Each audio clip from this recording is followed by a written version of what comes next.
did some really good videos revisiting this case. First one's an hour and 6 minutes, and the second part 2 is an hour and 26 minutes.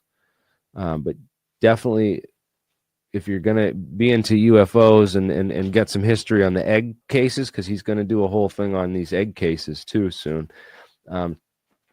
He's got all the case files on UFOs from every library in history, man. It's amazing what Michael Schratt's put together. But I'm going to play this for you guys, and we'll let this one go. Here you are. Hi, everybody. It's good to be with you. I'm back from the dead again. So the goal here is to keep the inspiration going. I'm going to continue to do these videos because I think it's important that we preserve our history here. So we will continue to preserve this important part of our national history. Now, tonight, what I've prepared here, and the title of this lecture is Edgar Fouché and the Secret of the TR3-B. Now, this whole concept of the TR3-B has been floating around ufology for 15 years now, minimum. I wanted to dive into the gentleman who really kicked this thing off, Edgar Fouché, that you see off to the right here. And I want to give you the background of where I'm getting this information, how I got into this, what was donated to my collection, and give you the references so you can verify this on your own here. So again, Edgar Fouché and the Secret of the TR3-B. We'll do a quick check-in here. Occam's Razor, Cat Master Trash, looking forward to Michael. Chris Tyne, Hertz Zer, Third Phase of Moon. Okay, guys. Third Phase of Moon. Oh, I should point out that I was involved in Jim Goodall, and we had a few other people in his new Battle for Disclosure presentation that's available from the Cousin Brothers. So I want to give a shout out to them. Alex Humberto, finally, I caught this live. Okay, well, I'm glad we're all here. Let's see where this goes. Now, this is going to be a deep dive into Edgar Fouché and the claims about this TR3-B. There's too much here to do in one pass. I've already kind of vetted out the details here, but we're going to do a part 2. But today is part 1, and I want to set all this up so that we have the background on this. And let me go to the next slide here. Special thanks to Dan Banker. So Dan, if you're around, thank you, brother. Thank you. Who donated Ed's original slides to my Aerospace UFO Historical Archives. So what you see here on the left is the actual slide carousel that Edgar Fouché used back in his 1998 International UFO Congress presentation.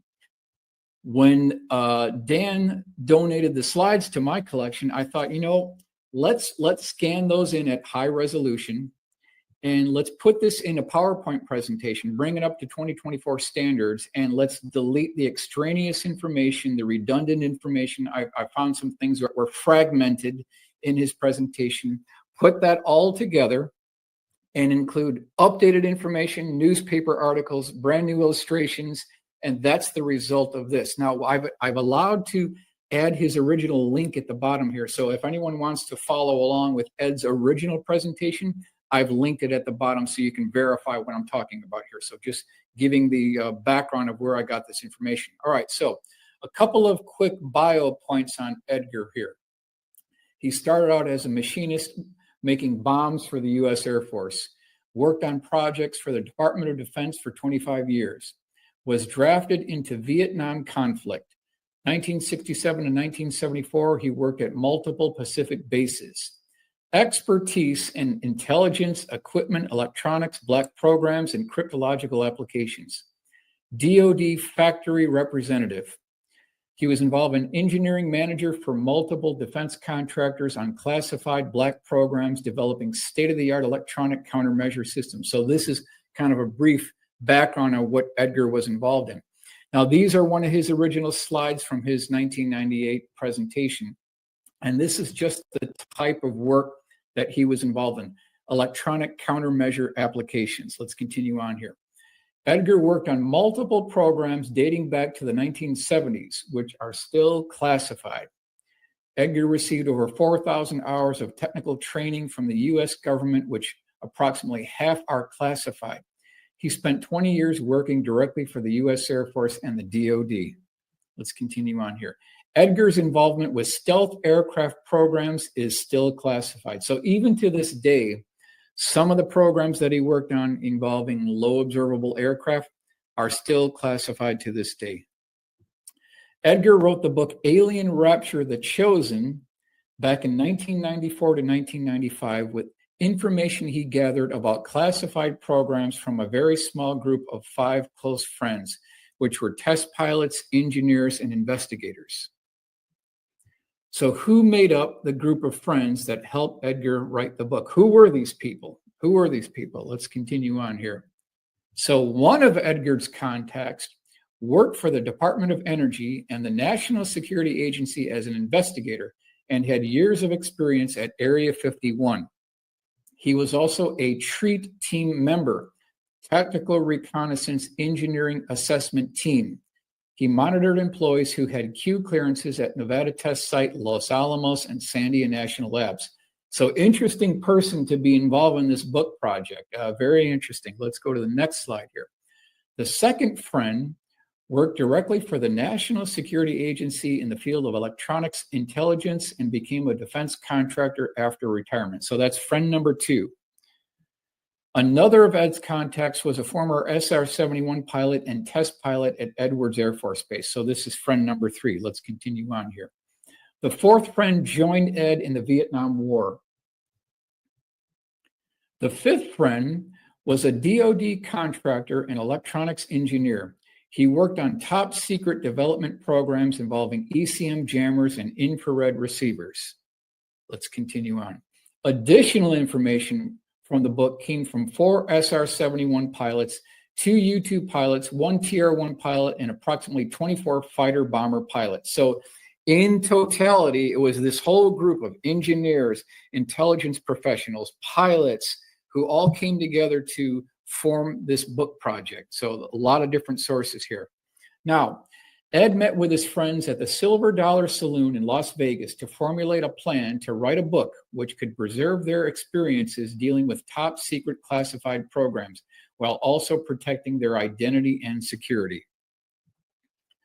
One of Ed's friends related to him an in-flight incident that occurred in the 1970s, which involved a ball of plasma that circled the SR-71 while he was flying at 74,000 feet in Mach 3. So if you look at this picture here, you've got this blackbird, and then you've got this plasma orb. Now, in the report, it said that it circled around this SR-71 at 74,000 feet at Mach 3, so that's 2,000 miles an hour. It parked itself in front of the left inlet spike going 2,100 miles an hour. It should have been sucked right into this. And recently, we've been hearing about drones. We've been hearing about plasma balls. And I'm going to go to the next slide here. If you look to the left, you can see the arrow. That indicates the point where whatever this thing was, it parked itself right in front of that inlet spike. And with all the air rushing into the air inlet, that thing should have been sucked in there, but that's not what took place. This thing appeared to be under intelligent control. It was basically circling around this blackbird. Very interesting. The mysterious orb parked itself directly in front of the inlet spike of the SR-71. Just incredible, incredible. Let's continue on here. Now, since we're talking about these plasmoids, let's get into some details here. There are some, underline some, who conclude the following.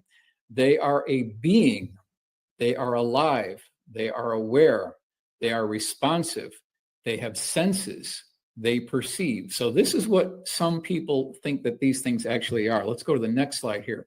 So of course I started doing some digging here, and you come across this article, Journal of Modern Physics, October 28th, 2024. And I'm not going to read all the technical information here, but just this upper heading: unidentified anomalous phenomenon, extraterrestrial life, plasmoids, shapeshifters, replicons, thunderstorms, lightning hallucinations, aircraft disasters, ocean sightings. Now, there's a couple of problems with this document. Number one, it is not a peer-reviewed document. Number two, some of the names on this document don't exactly check out. Let me go to the next slide here, and I'm just going to go over some of the quick points here. So it says, as documented by NASA, space shuttle films and detailed in this report, self-illuminating, pulsing, plasma-like UAP UFO plasmoids have multiple shapes and sizes, are attracted to electromagnetic activity and travel at different velocities from different directions, making 90 to 180 degree turns, as well as colliding, intersecting, and piercing other plasma. Very interesting. Sounds exactly what we're hearing about today. It's very current. Let's go to the next one. What is a plasmoid? A plasmoid is a coherent structure within a plasma. A plasma is an ionized gas. They can occur naturally or they can be formed in a laboratory. Scientists do not suspect that plasmoids are sentient. There are no scientists that suspect that a plasmoid is a sentient being. So I'm just wondering, is there something about these plasmas that we don't quite understand within the scientific community because these things are following these high-speed aircraft? And I also want to highlight that this isn't the first time we've heard about these plasmoid spheres, okay? Let's go back into the newspaper clippings. Newcastle Sun, January 3rd, 1945. Foo Fighters are latest. Washington, Tuesday. Pilots flying over Germany at night report that strange balls of fire are following them around on their missions. They have christened these strange phenomenon Foo Fighters. So this is back in World War II, 1945 timeframe. This is what our allied B-17 and B-24 Liberator pilots were basically encountering on a daily basis here. These same spheres or plasmas or plasmoids. And I know there may be a German contingent to this, but I'm just pointing out that these were seen by our bomber pilots during World War II. Let's continue on. Now, back to our slide presentation with Edward here. The strange object departed the SR-71 when the aircraft reached the vicinity of Beale Air Force Base, home of the SR-71 in Northern California. After submitting his incident report, the pilot was told never to speak of the incident again. So when this Blackbird is getting ready to land at Beale Air Force Base in Northern California, whatever this plasma sphere was, skedaddle out of here, like another function of intelligent design going on within this plasma sphere. Let's continue on here. Through his multiple contacts, Ed eventually collected approximately 24 accounts of plasma spheres interacting with military aircraft. So this is the first time this has happened. This has been going on for decades here. Beale Air Force Base loses SR-71 spy plane. Since we're on this whole concept of Blackbird, I thought we'd dig down a little bit here. So this is Press Tribune, November 22nd, 1989, the beginning of the closing down of the Blackbird program. Let's continue on here. The Atlanta Constitution, March 11th, 1989. And I've got the two things highlighted here. The Air Force announced last week that it was retiring its aging squadron of super secret Lockheed-built SR-71 Blackbird spy planes, successor to the fabled U-2, because of quote-unquote defense budget priorities. Okay, that's what they're telling us here. Then it goes on, the second part here, the plane still holds world records for jet-powered speed and altitude at 2,193 miles per hour and 85,000 feet. Officials estimate that clipping the Blackbird's wings will save $300 million annually. So that's our number. The Pentagon figured, let's do some cost cutting here. Let's get rid of the Blackbird program, and we'll save ourselves in tax dollars $300 million annually. However, in the bigger picture, in terms of the Pentagon spending, $300 million is absolutely pocket change to the Pentagon. That's equivalent to coffee in the Pentagon. So how do we know this? Because this is our latest report, November 17th, 2024. Pentagon fails seventh audit in a row, unable to fully account for $824 billion in budget. And they're crying about $300 million, and they lost $824 billion. What's wrong with this picture? Let's continue on here. Was there another aerospace asset waiting in the wings that could replace the Blackbird? So let's check back to everybody here. Crypto Alchemist, smash that like button.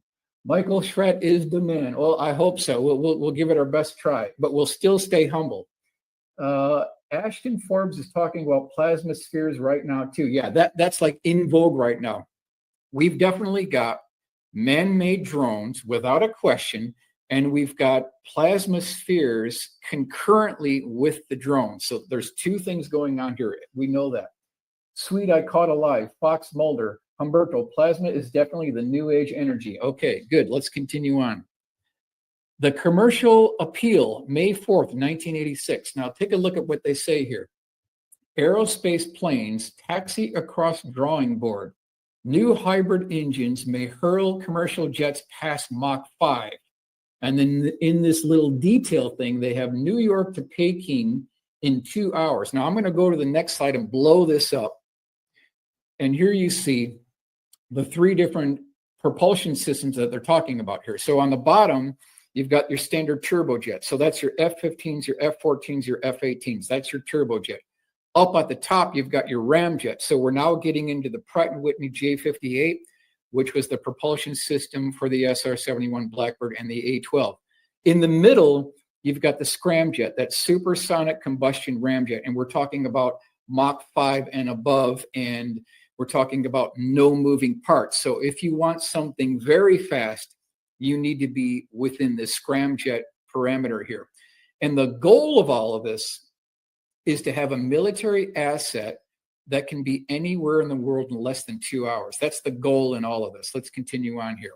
Lewis Center helps plan rocket plane. 12-minute New York to Los Angeles flights are foreseen.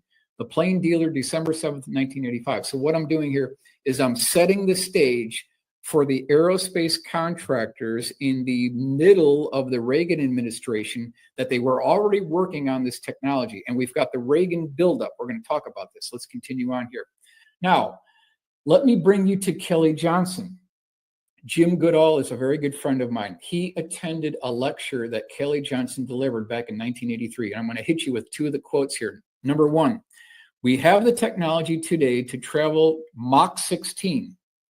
And then the other one, speed costs money. How fast do you want to go? So if you want to go Mach 3, we can do it. You want to go Mach 6, we can do it. You want to go Mach 16, we can do it. Speed costs money. How fast do you want to go? Now, of course, I had to do some calculations. How fast is Mach 16? Turns out it's 12,276 miles an hour. That gets you within the criteria of anywhere in the world in less than 2 hours. So at the minimum by 83, we could do it. It's just a money issue. We could do it. So the technology is there. Let's continue on here. How is the U.S. military going to get the funding for all these hypersonic aircraft programs? So you've got defense contractors building this. You've got another one over here. They're making test vehicles. Things are going on at the remote test site in Nevada. We've got things going on at Groom Lake going down the runway here. How are you going to pay for all these multi-billion-dollar programs? Well, enter the Reagan defense budget, right? The buildup between 1981 to 1985. We had a 4-year crescendo of absolutely massive military buildup spending within the Reagan administration. Now, which I'm going to get in part two, but a significant number of classified aerospace programs were funded by siphoning off funding from the Star Wars SDI program. That's how a lot of these things were funded. So basically, if you were a defense contractor back in the early 1980s and you had a new program that you wanted to get it funded, you basically got yourself a blank check and it was funded. That's what they could do back in the Reagan administration. So this is Newsweek, June 8th, 1981. Let's continue on here. Now, back to Edgar Fouché's presentation. He talks about, and you can welcome to follow along on the link I presented in the beginning here. He talks about the Roswell debris. So I'm going to take you to the morning of July 3rd, 1947. Off to the left, you've got Mac Brazel. Off to the right, you've got 7-year-old Timothy D. Proctor. Now, this is the morning of July 3rd, 1947. He talks about 3 different types of debris that were seen on the Foster Ranch. I'm going to go to the next slide here. And our 3 types of debris are as follows. Number 1, we had debris that was very thin tinfoil-like material that could not be cut, could not be burned, could not be dented with a 16-pound sledgehammer. That's number 1. Number 2, we had different types of material that you could crinkle up in your hand. And when you let go, it basically rolled out like liquid mercury and then settled down to the table. That's number two. Number three were various lengths of small cross-section I-beams with hieroglyphic type writing on the inside of one of the walls. That was basically the three types of debris. Let's continue on here. Plasma physics, Rosetta Stone for a new source of energy and propulsion. Let's continue on. General Dynamics. So another one of Ed's friends who worked for General Dynamics in Fort Worth, Texas, described a top secret classified program he worked on during the mid-1960s, which involved a plasma accelerator, specifically dealing with gravity warping techniques. So here you've got General Dynamics working on a gravity warping technique program in the mid-1960s. So I wanted to see if I could dig up any evidence to verify any of this. I'm not just going to go on someone's opinion. I want to see if we can verify this. So I started doing some digging here. Now, Ed's contact described working with a foil-like material that consisted of 12 layers of material less than 10,000ths of an inch thick. Very similar to the Roswell debris. It was as flexible as a trash bag, but virtually indestructible. It could not be pierced, burned, or cut. The only way the material could be sliced was when it was super cooled, and then a large electrical charge was then applied. After that, it was cut by sliced with a laser cutter. This material was then used to line the inner portions of the accelerator, which contained the mercury-based plasma. The plasma was then cooled to superconductive temperatures, rotated at 45,000 RPM, and pressurized to 150,000 PSI. Instruments placed within the center of this accelerator exhibited a 50% loss in weight attributed to the reduction of the gravitational field. So in a nutshell, now we're talking about some very exotic technology here. You've got a liquid mercury plasma. You're pressurizing it to very high PSI, then you're rotating it at 45,000 RPM, and there's a 50% loss in weight. Could that technology be applied to aerospace assets that were procured during the early Reagan administration buildup? That's what we want to talk about. Let's continue on here. So let's do some digging. Wichita Falls Times, July 26, 1964, and it says, search for new energy source 7 years old. And we'll go to the next one here. We'll go to the next slide here. See if I can get this thing to work. Okay. Same article. 10 Texas private electrical companies began the research in a hunt for cheaper electricity and limitless source of power. Joined with them is General Dynamics. So it's beginning to check out here. So Edgar talks about his friend who worked for General Dynamics in the mid-1960s on a gravity warping technology experiment with General Dynamics. This is exactly what this article is talking about here. Their work in 7 years has taken them into the world of plasma physics and into experiments with a bottle whose only sides are a magnetic field. So containing this plasma, yeah, that's what they're doing. Let's continue on here. Northwest Arkansas Times, October 8th, 1971. It says, university adds new members to faculty. I'm going to blow this thing up. Dr. Alan V. Larson, associate professor of physics, who comes to the university from General Atomics Corporation, where the past 2 years he had been group leader of the electromagnetic pulse analysis section from 1961 to 1969.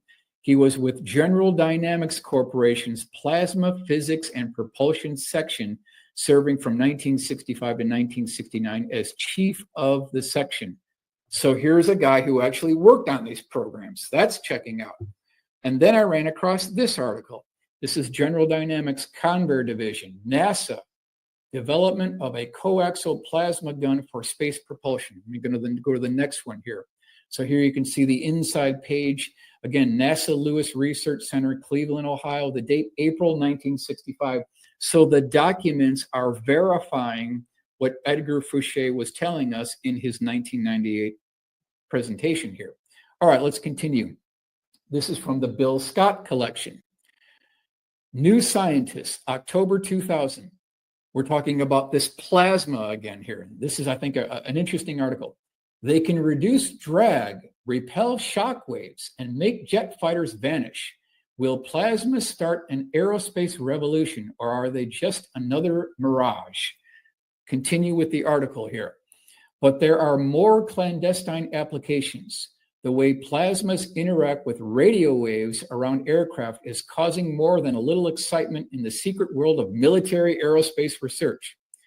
Could they provide the ultimate invisibility shield for stealth aircraft? Hint, hint, hint. Other researchers have found that plasmas can dissipate shock waves from supersonic aircraft, stifling troublesome sonic boom. So what are they talking about? They're talking about charged plasmas being used as an invisibility cloak, and they're talking about charged plasmas helping to attenuate sonic boom footprints. Interesting. Let's go on here. So then I got this collection from Bill Scott Collection. This is Electroaerodynamics and Supersonic Flow from the Northrop Corporation. The same corporation made the B-2 stealth bomber. So this is January 22nd to 24, 1968. And this is the front cover inside. I'm going to blow up the abstract on this one so that we can find out what's going on here.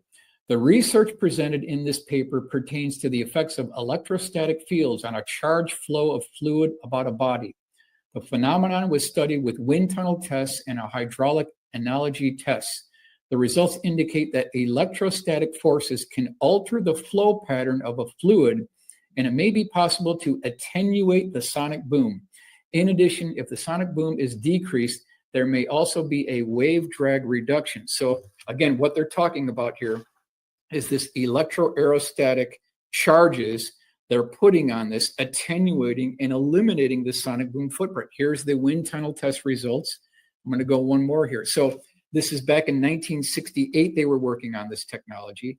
My question is, using charged plasma fields and electroaerodynamics, the F-22, the F-35, B-2, and B-21 could achieve supersonic flight without causing a sonic boom.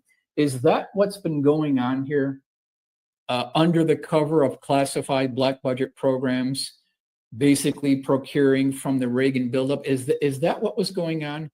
Are they making some of these aircraft supersonic with no shock wave, no sonic boom? Is that what they've been doing here? I want to explore this here. Could some of those aircraft be using this technology? $1 trillion train wreck. How the F-35 hollowed out the United States Air Force by Bill Sweetman. Very interesting. We're talking about trillions being poured into the F-35 Joint Strike Fighter program. Now, I should mention that my conclusions don't necessarily line up with what Bill Sweetman is talking about, because I like to go kind of on a different slant. I like to take a more documented, well, he's done a good documentation on this, but I take a little bit more of a different approach on this, and we'll think about this. But I just want to say that my results may not necessarily line up with what Bill Sweetman is talking about here. But I want to give him credit for his publication. Burlington Free Press, June 30th, 2013. F-16 plane co-designer to speak in Burlington. So who are we talking about here? Spray calls the F-35 a shockingly bad warplane. So here we have Pierre Spray. The F-35, Spray said, is so poorly conceived that every plane purchased will be a detriment to national defense, both because of its poor design and because its high cost will drain resources from other Pentagon programs. The new plane, which has struggled with design and production issues, is described as the most expensive weapon systems ever built. Can you believe that? Former Secretary of Defense Robert Gates was a critic of the program's expense. Frequent critic Senator John McCain, representative from Arizona, in remarks on the Senate floor in December 2011, pointed to the rapidly rising costs of each plane and of delays in production, and called the F-35 program both a scandal and a tragedy. Wow. Big words, big words. Let's continue on here. Fort Worth Star-Telegram, September 18th, 2018. At home as well as abroad, skepticism of F-35 persists. It says the latest dogfights took place in the past week. A former Pentagon official involved in the development of the F-16, F-18, A-10 aircraft in the 1970s, said in influential defense publication that the F-35 is a dog. And they continue on here. Newspapers in Australia, where the government's plans to eventually buy F-35s are subject of intense political debate, reported that the planes were quote unquote clubbed like baby seals in computer simulated war games conducted by the US Air Force. Oh, that doesn't sound good. They were clubbed like baby seals. The wording on this is just really severe here. Is that what's going on? Calgary Herald, March 21st, 2012. U.S. watchdog slams F-35 cost overruns. So a lot of this controversy going on with the F-35. My question is, and this is what I want to raise here, have we all been played for fools regarding the F-35? All this negative press on the F-35 program, was that all a diversionary tactic? Have we all been played here? Did a certain aerospace contractor use the F-35 as a sacrificial lamb to cover the cost of its real capabilities? Is there something very significant and secret about the F-35 that Congress and the American people have not been informed about? That's my question. I mean, they poured over $1 trillion into this thing, and we've got all these reports of problems. And is that all a setup? Have we all been played here? Let me check back into here. Let's see. Ad Astra recordings, counter-rotating magnetic fields. Yes. Occam's razor. Some of this describes a bubble outside of time of field. Yep, that checks out. Field propulsion craft. Running costs and maintenance requirements of F-35 are insane. Yep, that is correct. Tarek Reed, OG Tarek from Philly. Salute Michael Schratt. Smash the like button. Cool, good, with you. All right, let's continue on here. Now, these are a collection of quotes from President Donald Trump, okay? You can't see them. The F-35 jet, which is almost like an invisible fighter, even if it's right next to it, it can't see it. It's very tough to beat a plane when you can't see it. Nobody has the equipment that we have. So this is President Trump. Does he know something about the F-35 that we don't know about when he says you can't see them? Is he only talking about radar stealth, or is he talking about something else here? Is that what he's talking about? Is the invisibility cloak depicted in the Lord of the Rings series strictly fantasy, or has the technology progressed to make it a reality and integrate it into the 5th and 6th generation stealth aircraft? Is that what's going on here? Let me continue on here. In other words, is Wonder Woman's invisible jet just a pipe dream? Is it just science fiction, or is there something else going on here? Let's continue on. So then I ran across this document. Interesting. The Cheshire Jet, harnessing metamaterials to achieve an optical stealth capability. Timothy E. Beers, Major U.S. Air Force, Air Command and Staff College. Optical stealth capability. Interesting. Let's go on. How cloaking works. To make something invisible, the nature of visibility must be understood. Electromagnetic radiation can have wavelengths from thousands of kilometers to tiny fractions of the size of an atomic nucleus. Specifically, and of the interest to this discussion, visible light consists of relatively high frequency short wavelengths, 10 to the 14th minus or 10 to the 15th hertz, and 400 and 750 nanometers, respectively. We see objects in this spectrum because light is absorbed by and reflected off matter, which in turn hits our eyes. So they're talking about the visible light spectrum. That's what they're talking about here. That's the key to this here. Let's continue on. This research will characterize the recent advances in metamaterials. So that keeps on popping up. Edgar Fouché talked about metamaterials in his presentation and highlight both the benefits and challenges to U.S. Air Force for obtaining an optical stealth capability. Conclusions drawn from this research will help shape DoD investments in metamaterials. So now they're talking about metamaterials being involved in conjunction with an optical stealth capability. That's what these documents are telling us. Let's continue on here. Metamaterials and transformation optics. This is Air Force Research Laboratory, July 2011. And in their publication here, they've got these charts and graphs. The figure in the lower half of the plane shows the scattering from a 3D cloak. And you can get into all the equations if you want to. Now, I got to be honest with you. I can't understand all the theoretical physics and all the equations going on, but I try to understand what's going on below those with the text, and that's what I want to highlight here. Constitutive parameters of metamaterial structures used for invisible cloak realization. So this is back in October 2013, Air Force Research Laboratory. So again, second paper talking about optical stealth capability. Let's continue on. Now, within that publication, you've got these diagrams, and you can go through this entire publication document, and it goes into the interworking experiments on what they discovered with this cloaking device. Let's continue. Metamaterials' new invisibility cloaks make fighter jets invisible. Some metamaterials can bend visible light, infrared radiation, through a novel optical material that effectively means they could act as an invisibility device.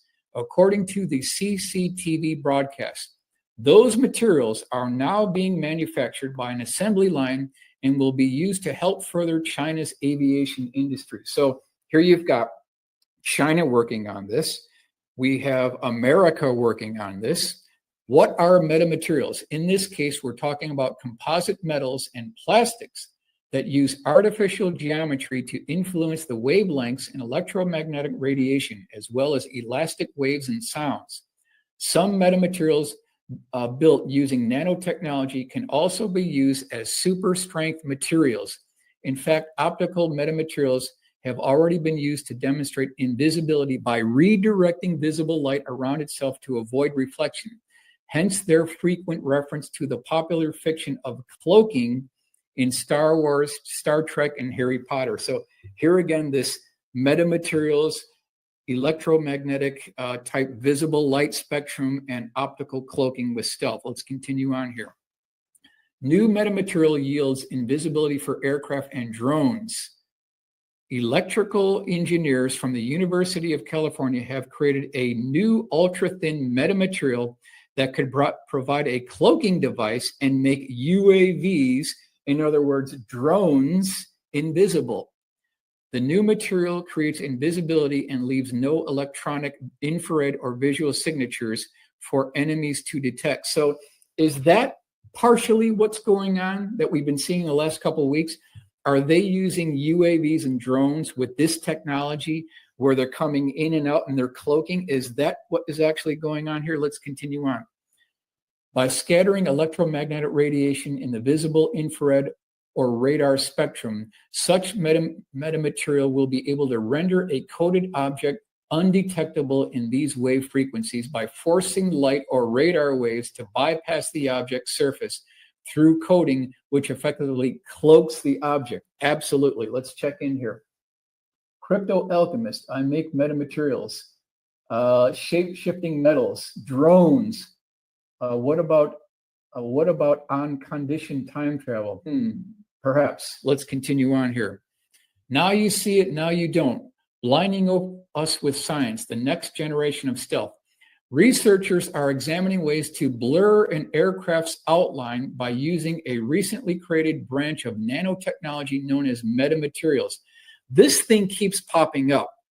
This is something that I think we all should be familiar with. The advancements in metamaterials are key to the understanding here. Ordinary metals, plastics, and other materials are combined in a way that alters their response to light, heat, radio waves, and other forms of electromagnetic radiation. In particular, researchers discovered that metamaterials can bend light in ways that no naturally occurring material can do, even backwards.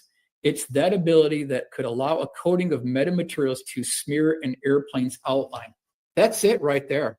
That's it right there. Using metamaterials to bend light to smear an aircraft's outline. Oh, that's it. That is it. That is essentially what we're talking about here. Metaskin truly cloaks objects' form for radar. Over the past few years, we've seen incremental advancements in cloaking devices and materials. there was a biocompatible silk-based material for invisibility in the terahertz range, plus the neat light manipulating lens system for seeing through objects.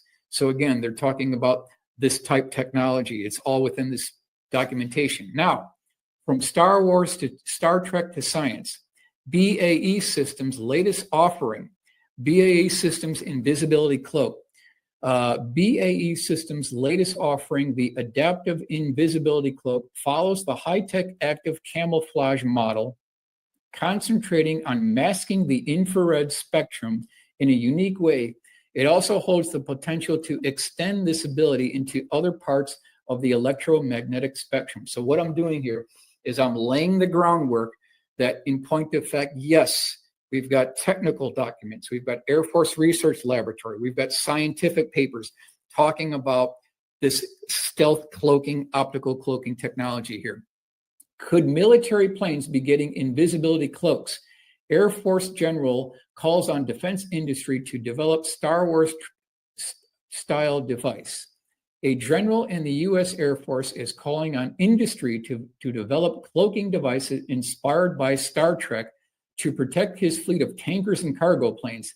The technology could alter the plane's radar image so it appears to be in a different location or is hidden altogether. That's the perfect wording. That's the perfect wording. Let's continue on here. So where am I going with all of this, right? There's got to be a reason why I'm presenting these articles. We'll do a quick check-in. Let's see. Should check out my metamaterials. I make aerogel. Oh, okay, good. I also make nanotube nanoatomic structure. Excellent. So where am I going with all this? Okay. Let me bring you the attention of this email that I got from a gentleman. I will not release his name. I will not release his contact info. So we'll keep this under wraps. This is a couple of years ago. This is what he writes. Michael, so I talked to a worker at Hill Air Force Base, and he gave me a tip. I pursued it as far as I can. You have better sources and contacts, so I want to pass it on to you. He said the F-35 has a big secret, and he pointed me to a quote by President Trump's comments on, quote, "We have invisible jets." What he told me was that he wasn't talking about radar invisibility. That was all he gave me. It's not electrochromic paneling, but has to do with laser machine coatings of metamaterials and a gold sphere applied to the top of billions of micro-pyramidal shapes. Then a charge is applied across the coating of the aircraft, and what I suspect happens is it creates an optical invisibility above a certain altitude. Hopefully that's a good tip for you to follow. Maybe you can confirm it. Well, the articles that we just talked about were dealing with metamaterials, coatings, optical stealth capabilities. So this person who is a worker at Hill Air Force Base, this is checking out. It's checking the boxes here. Let's continue on. This is the same source. He had an interesting encounter that I want to bring everyone's attention. And we'll go through this relatively quickly here. Michael Schratt, I need your help. I'm so completely baffled by what I encountered yesterday. I just don't know where to start. This was not a UFO, but a jet that was exhibiting very strange counterintuitive features and technology. First, I need to explain where I live and what I was doing when I had the encounter. I live roughly 1.5 miles away as the crow flies from Hill Air Force Base in South Ogden, Utah. I was out jogging. There's a trail roughly 1/2 mile directly north of the base and the landing approach runway. This trail follows along I-84. You can look on Google Earth to see what I'm talking about. It's down a little canyon. If you don't know Hill Air Force Base, well, it sits on a hill, hence the name, I think. So here's the crux of the story. I was running directly west along this path. The sun was going down, but it was still light. I was running through AM areas of trees when I heard a sound that sounded like two rather large electric engines. I'm sure you know the sound I'm talking about. As I got into a clearing, I saw two jets hovering at no more than 150 feet off the ground between the center dividing line of the highway. There wasn't any traffic, so I could clearly hear and see these two jets. The divider line is about 25 to 50 yards wide. What threw me off is the jets did not sound like jets, and I'm very familiar with the jets at Hill. These two were absolutely not F-35s because they clearly had two engines on each aircraft. They were so close to the ground that I could see the pilots making hand gestures. They were clearly talking to each other. This jet looked like a more sleek version of the F-22, lower profile, smooth, rounded edges, looked smaller and more compact, but I'm not sure of the actual size comparison. So it gets more strange. They were hovering, making a higher pitch electrical-like sound, not typical jet engines. The thrust vectored nozzles were not pointed down. I'll repeat, they absolutely were not pointed down. This left me really scratching my head. They sat there for about a minute and a half hovering. I was kicking myself because I had forgot my phone back in my gym bag in the trunk of the car. I had left the gym and went to go on my daily running. It gets even more crazy, whether you want to believe this or not. I'm still here doubting what I saw, but it was definitely getting lower light, obviously still visible, but I could have sworn that there was a bluish hue around the craft, but I don't know whether it was because of the lighting or I just don't know. Either way, what do you make of this? Have you heard of anything similar? All right, so in a nutshell, this contact lives near Hill Air Force Base in Utah. He's going on this jog, and then he comes across what looks like very advanced, sleek versions of the F-22. They did not have their thrust vectoring nozzles pointed down. It's kind of like in Harrier mode, but they're not Harriers, and they're not F-22s, like a much more advanced one. Now, they were two of them side by side, hovering about 150 feet off the ground. They were making an electrical noise, not a jet noise. So that's in a nutshell what this guy's talking about. Now, in the public domain, we don't know of any advanced F-22s that can hover, but within the black world was something being tested at Hill Air Force Base. So, of course, I didn't leave it here. I asked this gentleman, can you draw for me a rough pencil sketch? I mean, tell me what this thing looked like. Show me. I want to know what it was look like. And so he did. So here's his drawing here. And this tracks with something else. Now you can see he's got this line going around the outer profile of the craft. He says blue hue, very subtle blue hue. We'll go to the next one here. And now you can see them side by side. They were hovering 150 feet off the ground right next to Hill Air Force Base. So I wanted to see, can we do a color rendering of this thing? So I came up with this. Now it's probably not perfect, but just gives you an idea what this thing actually looks like. We go on and use his sketch as a guide, and we go into what the military industrial complex defense aerospace contractors are actually doing. And you come up with this. This is like one-to-one comparison to the original witness sketch. It's tracking. So something like this apparently was seen near Hill Air Force Base. Let's continue on here. Now, back to Edgar's presentation.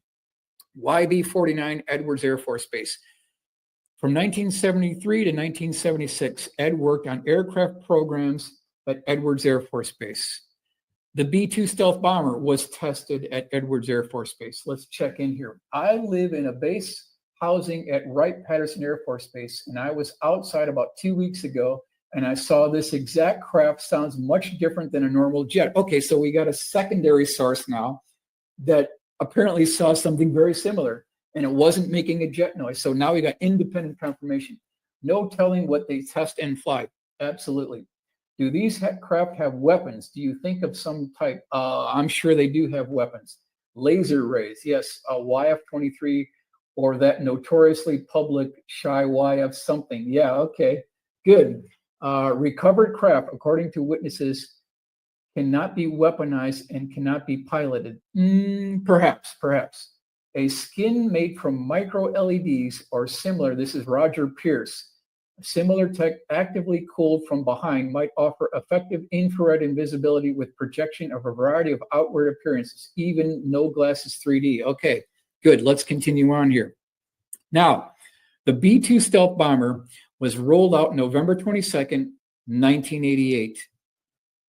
Some of the newspaper reporters that were invited to the rollout, and this is the B-2 stealth bomber, November 23rd, 1988, this is the newspaper clipping.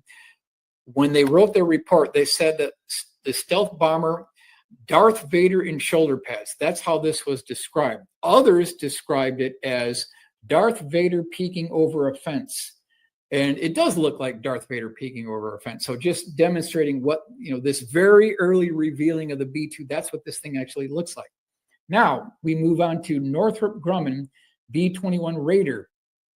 Official rollout December 2nd, 2022. Let's continue on here.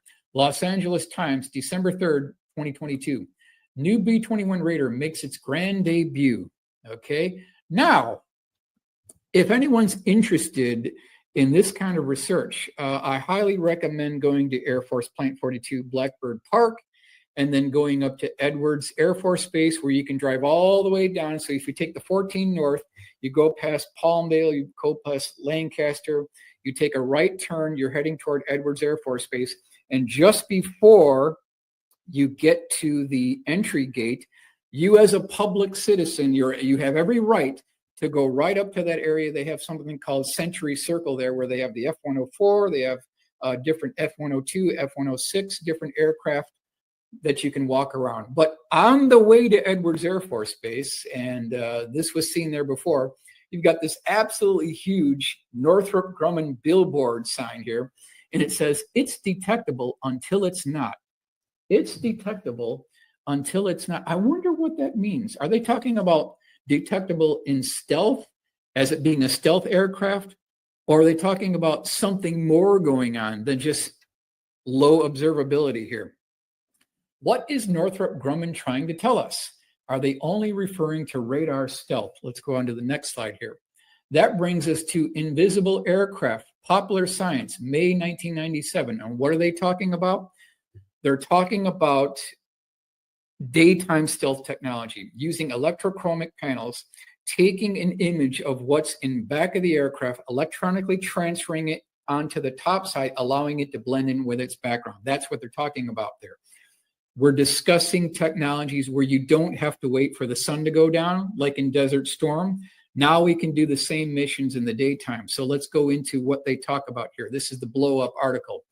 Disappearing Act. Future stealth aircraft, such as Lockheed Martin's proposed Joint Strike Fighter, in other words, the F-35, might use visual stealth to blend into the sky. Sensors would measure the sky's brightness and hue, and electrochromic coatings applied over a white skin would change shade to match the background. That's exactly what we're talking about here. So back to Edgar's presentation. Other aircraft tested at Edwards is the XB-70 1964. Continue on. Edgar worked on the following aircraft programs. So F-111, F-15, A-10, F-16, and B-1. So instead of me just telling you what the programs he worked on, let me show you the programs that he actually worked on. So we have the F-111. This was a controversial aircraft. Overweight, underpowered. They had congressional hearings about this. There was a lot of battles going on in Congress, but let me hit you with the quote here. There isn't enough thrust in Christendom to fix this plane. 3-star U.S. Navy Admiral Thomas Connally during 1968 congressional hearing. So, I still like the F-111. It's retired now, but interesting aircraft. Let's continue on. Now, Ed did a lot of work on the F-15 Eagle. Next slide. He worked on the F-16 Fighting Falcon. Next slide. He worked on the A-10 Warthog. We'll continue on here. He worked on the B-1 bomber. So these are different programs that Ed had worked on. In the summer of 1976, Ed moved to Nellis Air Force Base and spent 3.5 years working on F-15 electronic countermeasure equipment. So this was a lot of what he was involved in. Now, eventually, he got a call to go to Area 51 Groom Lake. And you can track this all with Edgar's PowerPoint, his slide presentation. Ed maintained a top secret crypto clearance and spent time working at Area 51. Let's continue on here. Now, what was a daily schedule? Ed would wake up at 4:30 in the morning and board a blue-colored Air Force bus with blacked out windows, which would take him to Area 51. There were 28 other people on the bus, including 2 security guards with M16s and a bus driver. All personnel on the bus were specifically given 3 words: do not speak. So you've got this highly oppressive environment in this bus with blacked out windows. You've got 2 security guards there pointing with M16s. and you don't know exactly where you're going, but you can see how this oppressiveness, when you're working on these programs, and these guys don't play around. You're not allowed to talk to anyone on these rides. So this is what Edgar's involved in here. Now, so August 17th, 2013, CIA admits Area 51 exists. So from all this time in the past up to 2013, they've finally acknowledged that Area 51 exists. But we only heard this back in 2013. So for all these years, all these people who worked at Mercury, who took the bus, and then other locations around the Nevada test site, they would bus themselves in, but they couldn't talk about what they were working on, where they were working on it, all up until 2013 when they finally acknowledged the existence of Area 51. Let's continue on. Now, if anyone wants to get a very good handle on exactly what's going on at Area 51 and get the entire historical legacy about the base, the beginning, Lockheed's involvement, Kelly Johnson, test pilots, classified programs, Peter Merlin has done the absolute best publication on Area 51 called Dreamland, The Secret History of Area 51. This is about a 3.5-inch thick volume. It's 5 pounds. It's absolutely excruciatingly well lit. So I want to give credit to Peter Merlin for anyone who's interested. Let's continue on. U-2 spy planes. We're talking about programs being tested at Groom Lake. U-2 spy plane first flight took place Area 51 on August 1st, 1955. SR-71 first flight at Area 51 on December 22nd, 1964. Let's continue on. Have Blue first flight, Area 51 on December 1st, 1977. So this is the precursor technology demonstrator prototype to the full-scale development F-117 stealth fighter program. This is a 3/4 front view looking on the bottom of the aircraft, and we've got the control tower. You've got the Groom Lake mountains in the background, and we've got the chase plane off the left wing of the Have Blue prototype. Now, when Have Blue vehicle number 1 and Have Blue air vehicle number 2 crashed, they were buried at the test site, never to be seen by human eyes again. And so we have the burying of the Have Blue prototypes. They're gone. We're never going to see them again. Now, how do we know this? How can we prove this? Because Elko Daily Free Press, April 5th, 2001, secrets buried at Area 51. So you've got classified aircraft programs buried at Area 51. You've got aerospace assets that didn't quite turn out the way they wanted to, and they swept the funding and the program under the carpet. They buried those. They buried the flight suits that the pilots wore on these programs. They buried those. And then they took technical engineering documents and 3-ring binders associated with classified programs. They dug these entirely huge long trenches at the test site, and they threw radar absorbent material with toxic chemicals into these pits.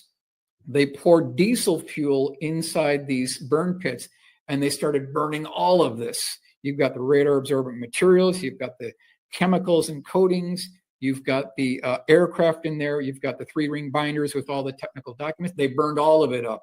And that's this smoke that was hovering over the residential area, causing all sorts of lawsuits. We've already heard about this, but just backing up what was going on here. So secrets buried at Area 51, Elko Daily Press, April 5th, 2001. Let's continue on. Now, on the lower left, you've got Have Blue. On the upper right, you've got the F-117 stealth fighter. Now, you can see some similarities here, but the inward canted vertical stabilizers are going toward the center line. F-117 kind of has them going out, and it's a bigger aircraft. So just showing you the difference between the two programs here. Let's continue on. F-117 first flight at Area 51, June 18th, 1981. We're talking about ancient history here now. These programs are so legacy now, and we're wondering, are there any programs that have been procured, designed, tested, and flown at Groom Lake that have never been dislodged or released into the public domain? We want to talk about that. Let's check in. Wayne, thank you for all your hard work on the topic. I thoroughly enjoy your presentations. Thanks, Wayne. Cods and Mayhem. Do you know why they named it Janet? Joint Air, I don't remember the acronym. Mark Z. Hammer. I suspect after someone's daughter. Okay, possible. Salute Michael, Metal Hedrix. Occam's razor. Janet stands for just another non-existence terminal. Yeah, that's good. I like that. Let's continue on. Now, this is another Edgar Fouché slide, and he was kind of bringing out the point that, yes, the F-117 does look like a flying saucer in a front view silhouette. Let's continue on here. How did Lockheed secretly transport the F-117 from the Skunk Works building at Burbank Airport to Groom Lake? Now, what I've got here is a top view, aerial view looking down of Burbank Airport. This is the former location of Skunk Works before they moved it up 94, 95 to Palmdale.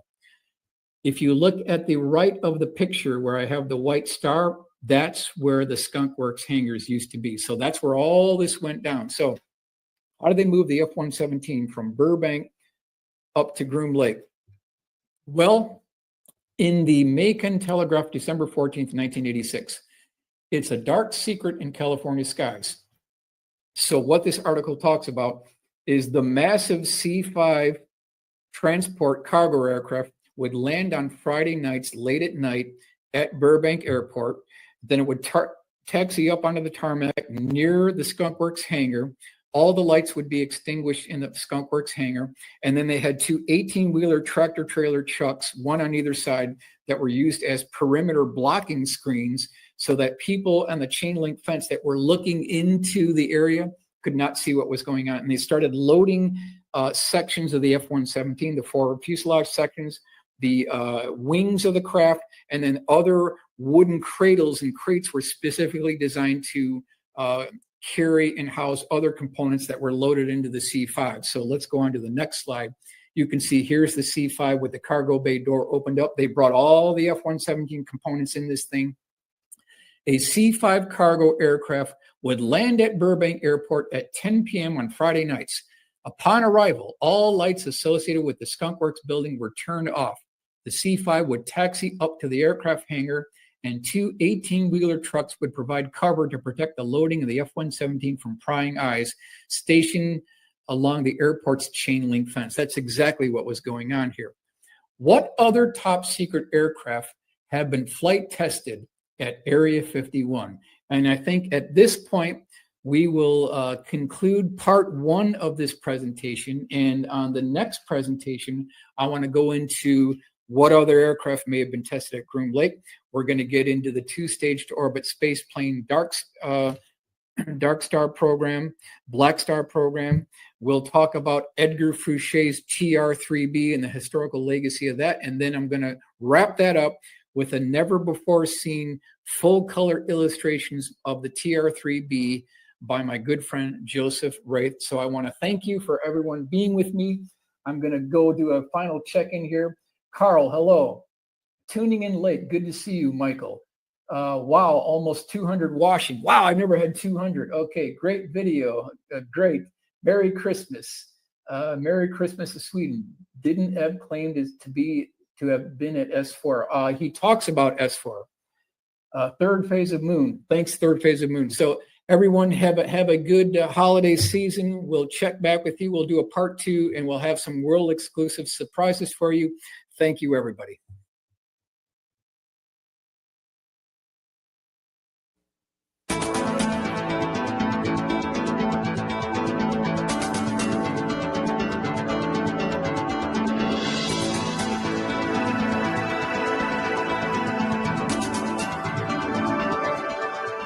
Rocket scientist Wernher von Braun remains a controversial world figure even today. There's no doubt about it.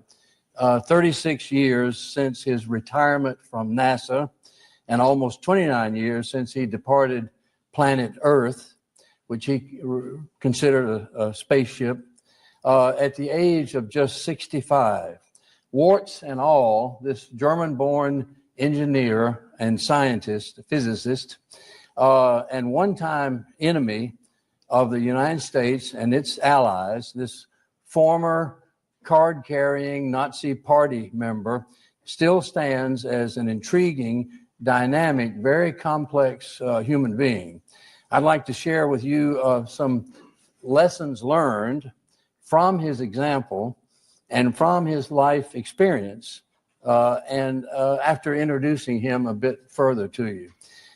You may clearly notice, I'm using some notes, unlike these other presenters who did so well without them. And I'm flying with no PowerPoint presentation, but a very bright and very seasoned lady reporter told me, a newspaper reporter many years ago, Bob, writers should never, ever speak extemporaneously.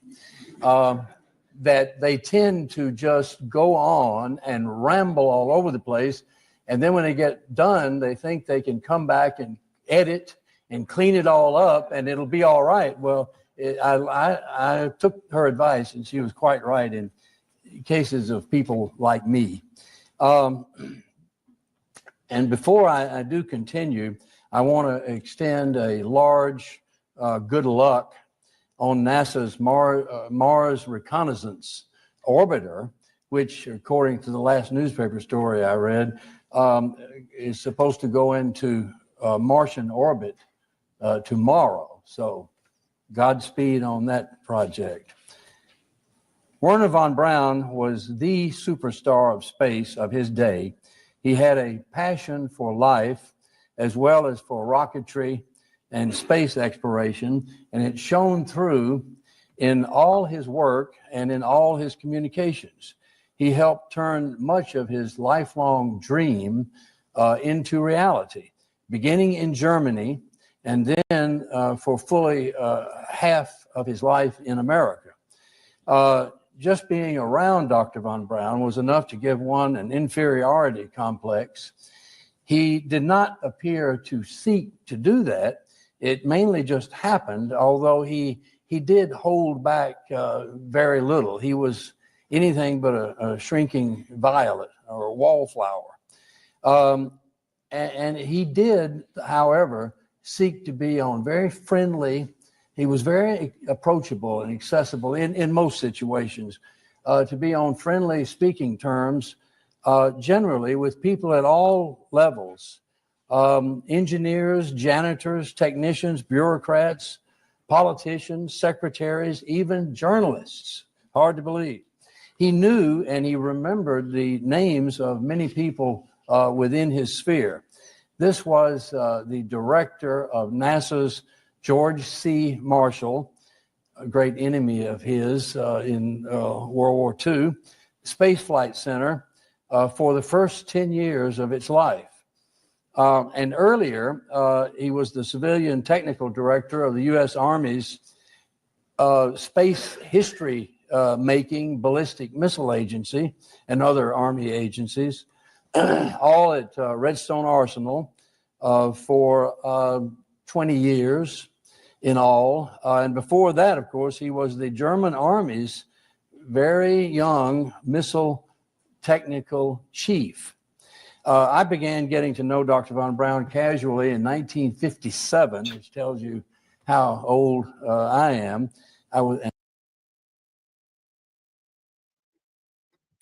Hello, it's good to be with you. This video is going to be part 2 to my part 1 Edgar Fouché TR3-B flying triangle. So this is going to be a part 2 here. This video is going to be a little bit longer.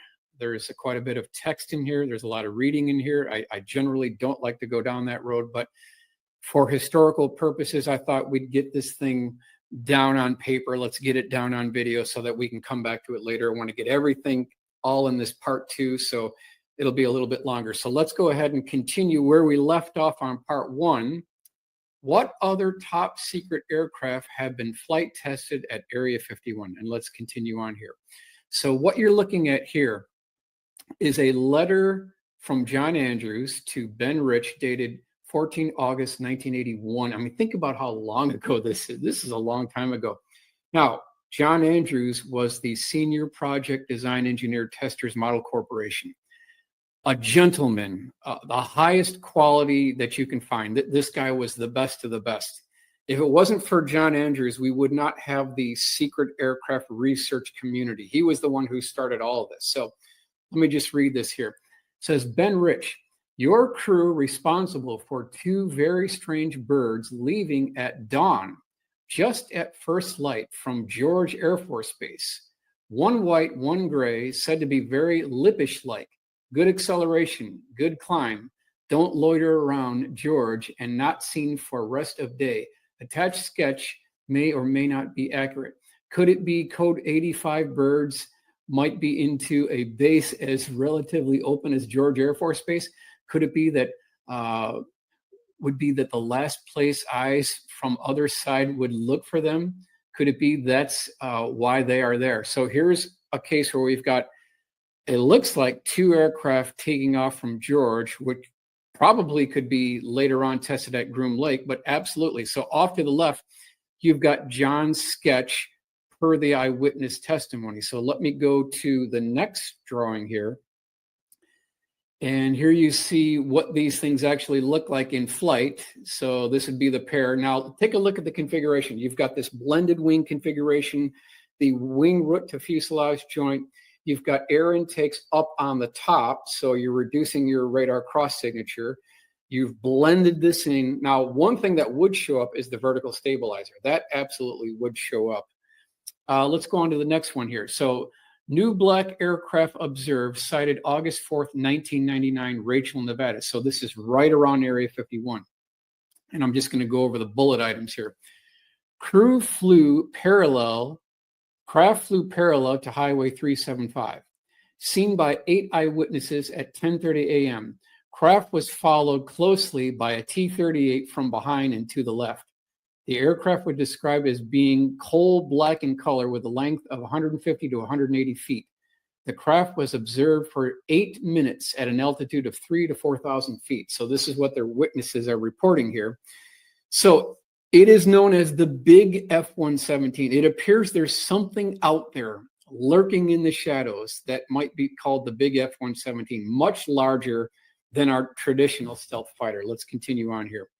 Another aircraft that's allegedly been tested at Area 51 is the so-called flying artichoke. So this is kind of orders of magnitude more stealthy, low radar cross section than the original F-117. The entire trailing edge of this thing has this staggered or sawtooth trailing edge, even more so than the F-117. Let's continue on. Now, what evidence do we have of any of this for the flying artichoke? And we'll do a quick check-in here. Let's see here. Roger Murray. We have Terrain Earthlings. Alex, hello from Wisconsin. Crypto Alchemist, Roger Murray. Alex, Bird of Prey. Edgar Fouché called Jeremy Rise, alien scientist, and Marshall as helicopter ride to Area 51. Okay, let's continue. So let's go on here. The flying artichoke has been seen at Holloman Air Force Base and Air Force Plant 42. So reference is Popular Science, December 1994. That's where I'm getting this information. Now, they've got this somewhat simplistic top view looking down, and you've got these spires sticking out of the trailing edge of this craft. Very low radar cross, probably orders of magnitude lower RCS than the F-117. Let's continue on here. Letter to Ben Shermer from John Andrews, dated August 31st, 1984. It says, Dear Ben, sketches below are 85% correct for one of the stealth designs, also highly modified F-16s with stealth characteristics being flown from Edwards Air Force Base, North Base location. Okay, so here it is again, Edwards North Base location. Now take a look at the simplistic views kind of on the bottom. You've got a 3/4 right view, you've got a front view, then you've got a top view. So you've got almost like winglets coming up. You've got this blended fuselage. You've got air intakes on the forward section here. Let's go to the next slide here. And this is Rudy's drawing that gives you a real good idea what this thing looks like. Just did a great job at extrapolating the details. So single pilot, upward turned winglets. You've got air intakes on the upper side, so you're definitely going to reduce your radar cross signature. And then they probably got some type of coolant to reduce the thermal signature coming from the exhaust off the back of it. So this is drawing by Rudy. I want to give him credit. Here's Joel's full color rendering, and it's great, you know. So Something is absolutely going on at Edwards North Base Complex. You can bank on it. Something is absolutely going on. Let's continue on. Super secret classified aircraft programs are test flown out of Edwards Air Force Base North Base Complex. So yes, it is correct. We've got an absolute large history of black aircraft programs at Edwards North Base Complex. Continue on here. Hangar at Edwards North Base Complex for storage of classified aircraft and other assets. So I wonder what could be lurking inside these old hangars at the North Base Complex. People in the know who work at the test site, Edwards Air Force Base, they know. Some of the people who have been cleared for these programs, they know what's going on here. Let's continue on. Now, the bar inside Area 51 called Sam's Place, this is something we already knew.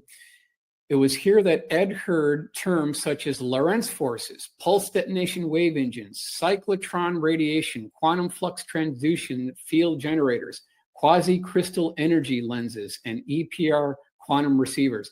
So this is the type of terminology that Edgar Fouché was hearing when he was in Sam's Place. And so there's absolutely some bar talk, there's some chatter. Definitely engineers who are working on black programs, they shared some ideas, they shared some terminology, and this is what I want to highlight in this slide. Let's continue on here. After returning home from Area 51, Ed wrote down everything he saw and heard and touched in his personal logbook. So that's where he's getting this information to draw from the resources of what he heard inside Sam's Place and personal application at Edwards North Base Complex. Okay, Ed's NSA source mentioned to him details regarding an unmanned reconnaissance aerospace vehicle that was launched from a B-52. The craft was boosted into low Earth orbit. Ed's source stated that the craft was remotely piloted and that communications were made using the DOCL system at Groom Lake, the docile system, direct orbital communications link. So here's one instance of an unmanned classified aircraft that was air launched from a B-52. So there's got to be other programs going on at Area 51 that use this docile system as well. I wonder what those could be. Let's continue on.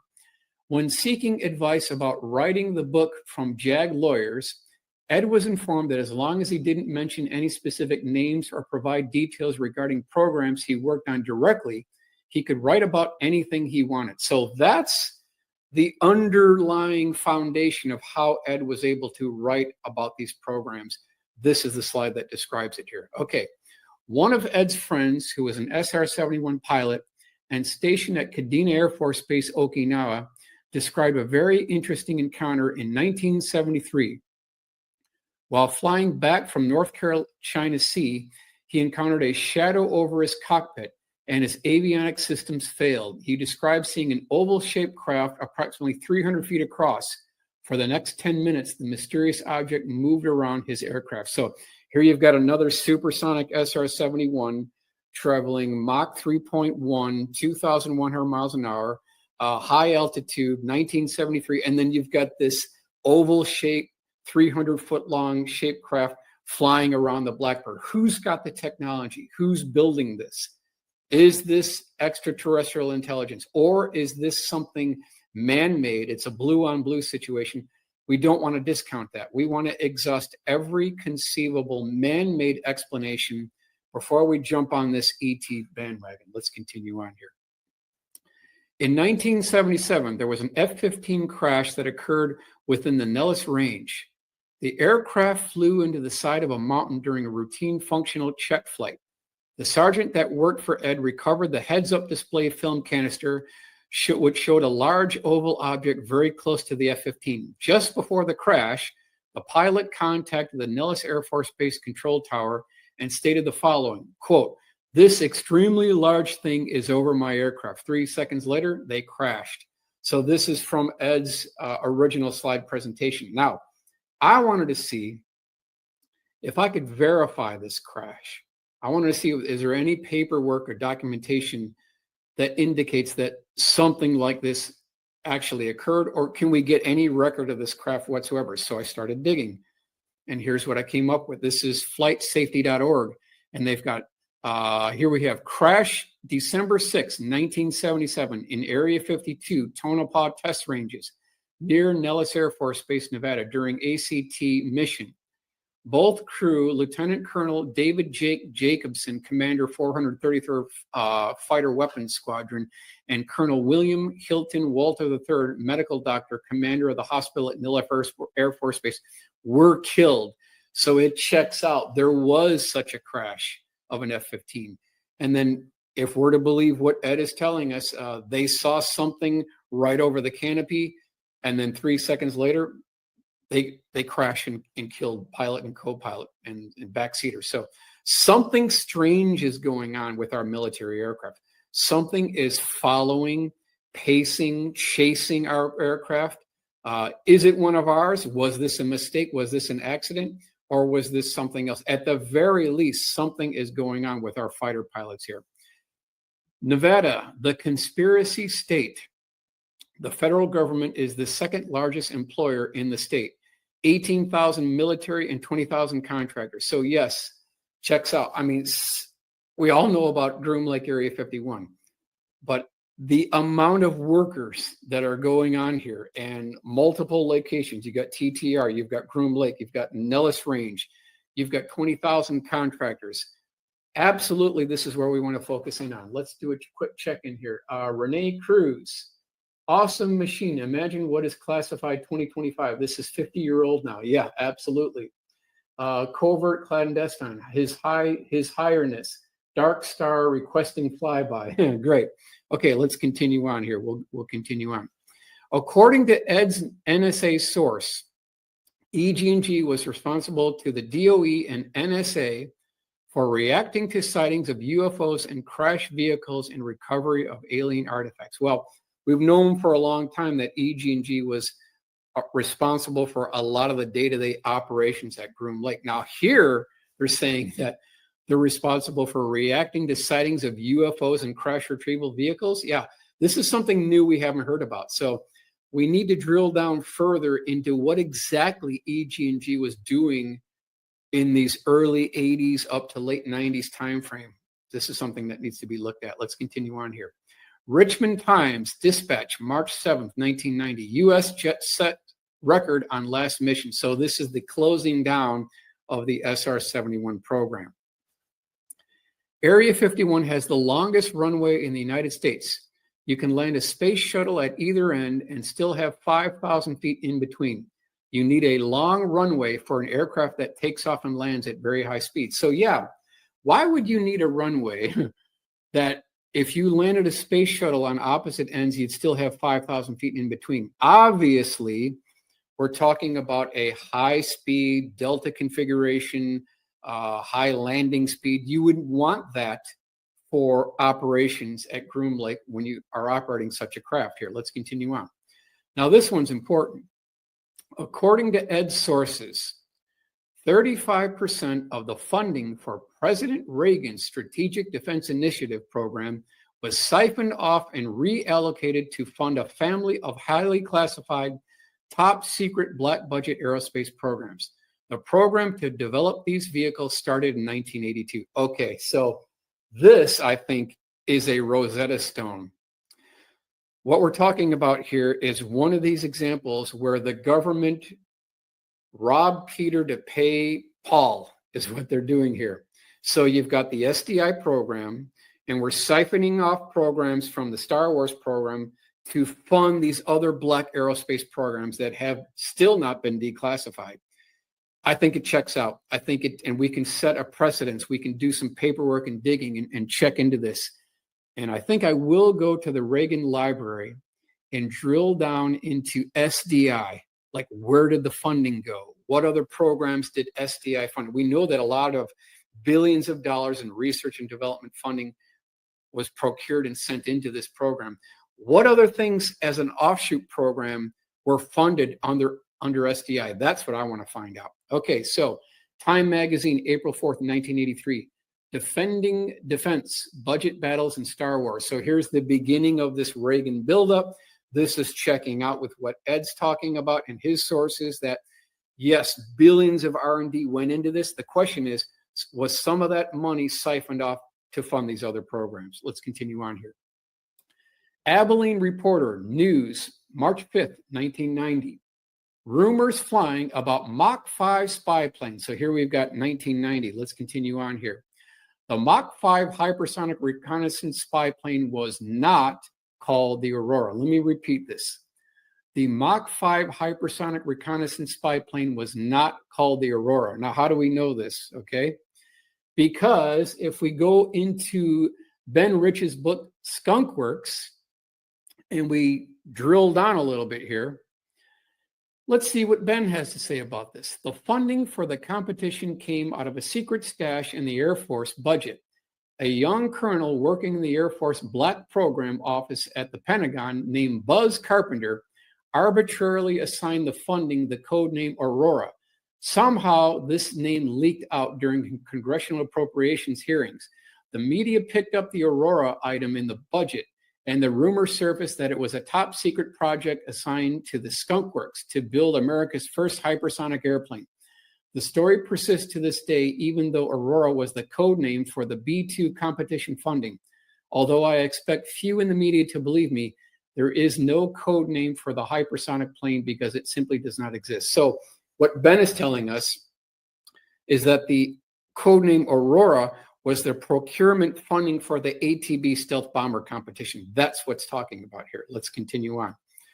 Code name Aurora was actually referred to their procurement funding for the ATB stealth bomber competition, which eventually ended up being the B-2 stealth bomber. Let's continue on here. Now, this is from the desk of Ronald Blackburn, okay?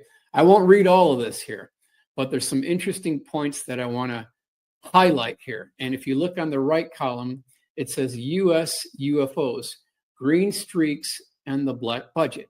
Okay, let's continue on. Speeds like a flying saucer. Next, General Tony Tolan, who flew F-117s in the Gulf War, said Pentagon spending for secret airplanes is needed, and there, quote, there are other black programs. Meanwhile, the Air Force officially denies any such aircraft exists. Has said that 50% of all UFOs will turn out to be U.S. super secret aircraft. So here we've got F-117 pilot talking about other black programs going on. I wonder if some of those programs could be funded from the SDI program from Ronald Reagan Star Wars. Is that a possibility? Let's go on here. The SR-75 went operational after 2 years of flight testing in 1989. This is all from Edgar Fouché's original presentation. The SR-75 is a hypersonic strategic reconnaissance mothership. It can deploy its smaller parasitic aircraft space plane, which can be anywhere in the world in under 2 hours. The space plane carries multispectral optical, radar, infrared, and laser. Okay, let's continue. The bottom of the aircraft stands 10 feet off the ground. The SR-75 utilizes 2 methane LOX high bypass turbo ramjets under each wing. Width is 98 feet, speed Mach 5, first flight 1987, length 162 feet, altitude 120,000 feet, first operational 1989. Pilot, electronics, weapons, and launch control officer, reconnaissance officer. So you've got 3 people up on the front of these, and it's the launch control officer who sits facing backwards, and he's the liaison between the mothership and the parasitic aircraft. Let's continue on here. This is another one of the slides from Edgar Fouché's presentation, SR-75.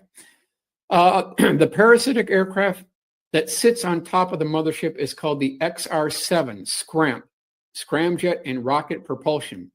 The smaller space plane launches satellites for the National Security Agency that weighs 2,000 pounds. So here's John Andrews' model, and what he's showing is his concept for a parasitic aircraft that sits atop the mothership. So you've got this 2-stage orbit space plane system that John Andrews has designed here. One of Ed's friends claims to have seen the SR-75 XR-7 at Groom Lake. He also claimed that the development for the aerospace system dated back to 1975. Let's go do a quick check-in. Cloudy with a chance of UFOs. Evening, Michael. Hope you're well. Roger. So the SR-71 is the Aurora. No, the SR-71 is not the Aurora. What did you think of Edgar's book, Alien Rapture? I thought it was a good book. I thought there was more that could be done, but generally a good book. All right, let's continue on here. Evansville Press, November 4th, 1993. Model maker unveils new stealth spy plane. Defense group denies real one exists. So here you've got John Andrews, and he's highlighting his great model here, and you see the parasitic aircraft coming on top. So right around the same time frame, Ed's getting this information. He's putting 2 and 2 together, and now we've got evidence suggesting that there is, in point of fact, a 2-stage to orbit space plane system. Let's continue on here. Another good shot of John Andrews with the mothership. I really miss this guy, and so does Jim Goodall. These two were great friends, and they were friends for decades. So I want to tip my hat to John Andrews, who started all this research. Let's continue on here. Here's SR-75 with XR-7 Thunder Dart, designed by John Andrews. And this is really great shot. So you can see the forward shine section. You've got the canards up in front. They can be swept back for high-speed flight.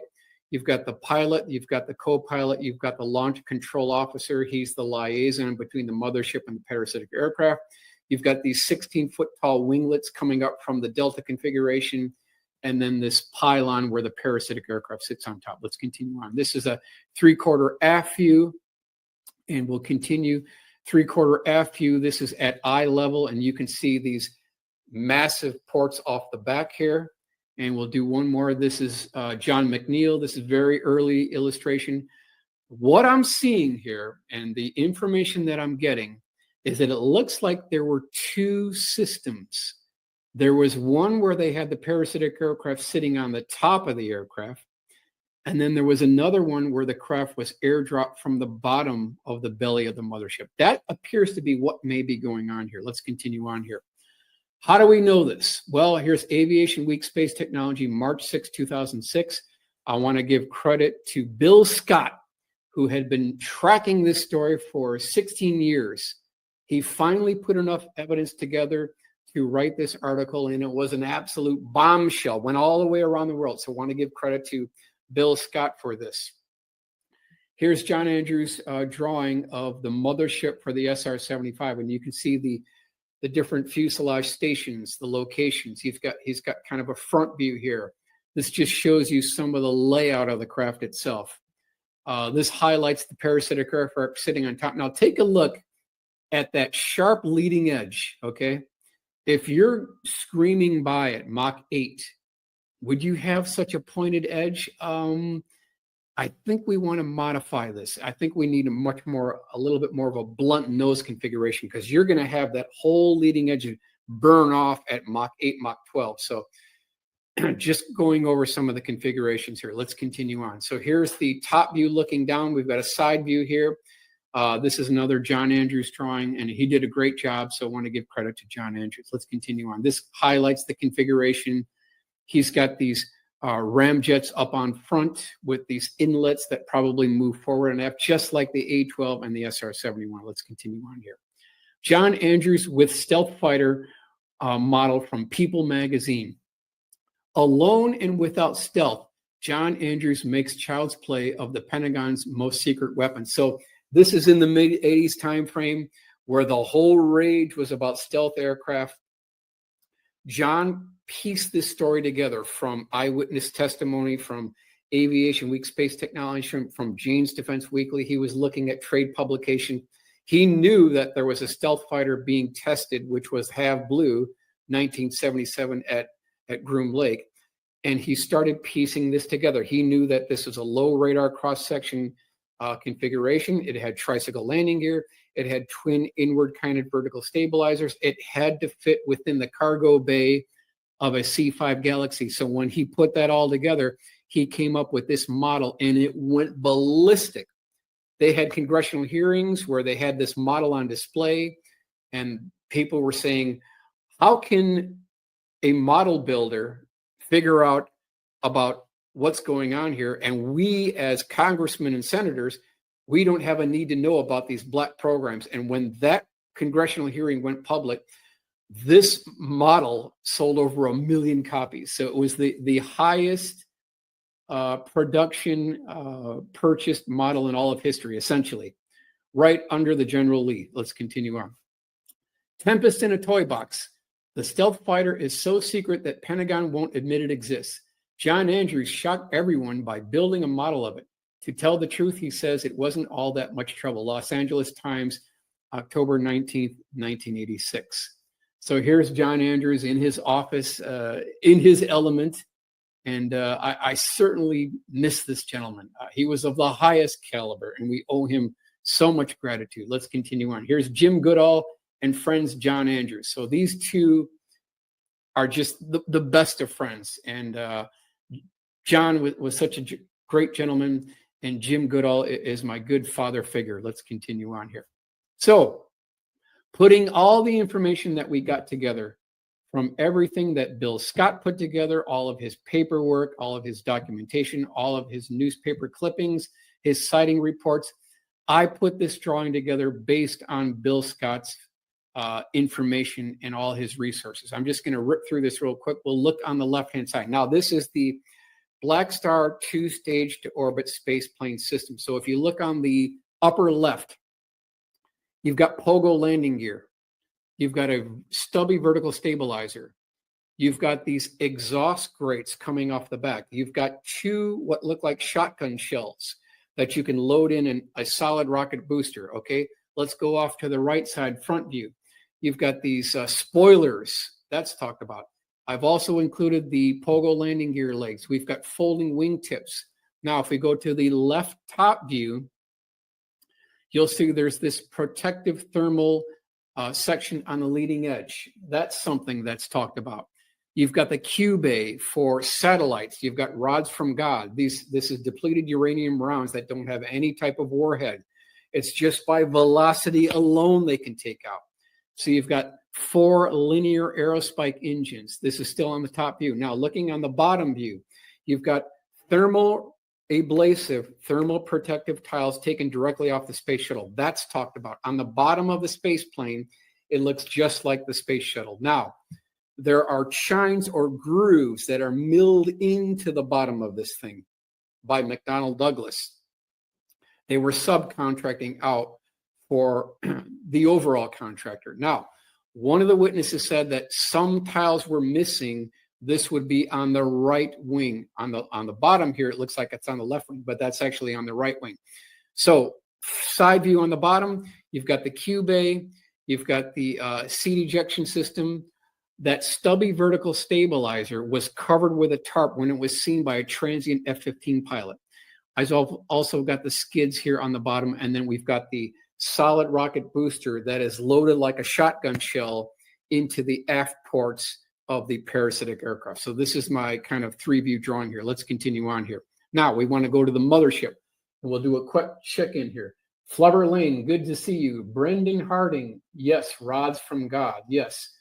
His Highness, go to New York City, A-12 Blackbird on deck of the Intrepid. Yes, I've been there, and yes, very good. Continue on. So here's the mothership for the two-stage to orbit space plane, known as the SR-3. Now, the smaller plane was known as the XOV, Experimental Orbiter Vehicle. This is the SR-3. Looked like the vintage XB-70 from the 1960s. We'll go over this here. So we've got specifications, carrier for XOV, wingspan 120 feet, length 200 feet, max speed Mach 6, power plant, this is key, 6 General Electric J93 variable cycle pulse detonation wave engines, range 6,000 miles, ceiling 150,000 feet, first flight 1988, weight 275,000 to 300,000 pounds, white, gray, black, number built 2, question, operator, CIA, NRO, contractor, Boeing, Rockwell International. So if you look on my top view, you can see these canards that retract. Now, I've got multiple witnesses that said that not only do these canards retract, but they have winglets on them. and I know this is true. I spoke to a witness who absolutely saw winglets on the canards. The whole craft is white in color. It has kind of this black leading edge. Let's go to my views on the left here. And what I've done is I've done a cross-section view where I've actually dug into the bottom of this thing, allowing a cavity for the parasitic aircraft to sit up inside. So if you look at my side view, I've got view AA. That takes you to the bottom view, and that shows you where the parasitic aircraft actually sits inside. So again, pilot, co-pilot, launch control officer, and there's a dorsal ridge that runs along the length of the top of the craft. Let's continue on here. So I want to give credit to Mark McCandlish. He did a great job on this. I asked him to do a 3/4 front view looking on the bottom of the aircraft. Again, credit goes to Mark McCandlish, and the estate of Mark McCandlish gets credit for this. And what you see here is the massive SR3 mothership. And what we're looking at here is a massive air intake splitter, kind of like the XB-70, that divides off into the 6-pack. So you've got 3 on one side, 3 on the other side of the center line. You've got these 16-foot tall winglets. You've got the sections that are dark in color along the leading edge and on the chine. You've got the winglets, and then he's got the parasitic aircraft being airdropped from the belly of the mothership. So credit goes to Mark McCandlish. Let's continue on. Here is Thomas Bogan. He did a really great job. Now this is via transient F-15 pilot, Speedy unloading at Holloman Air Force Base, February 14th, 1994. Now, something happened. Something absolutely happened at Kadena Air Force Base. There was a mishap, there was a malfunction where the parasitic aircraft rammed up against the belly of the mothership.